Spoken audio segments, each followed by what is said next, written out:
விடைகொடு எங்கள் நாடே.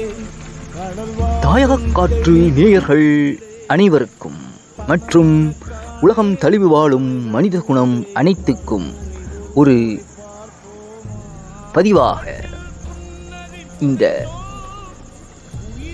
புகலிடம் தேடும் புலம்பெயர் அகதிகள் என்ற ஒரு ஒடுக்கப்பட்ட மக்களின்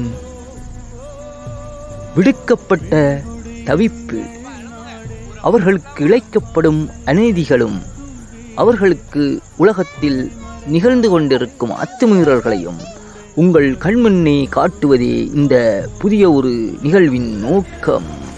வெகு விரைவில் உங்கள் தாயக காற்று புகலிடம் தேடும் புலம்பெயர் அகதிகள்.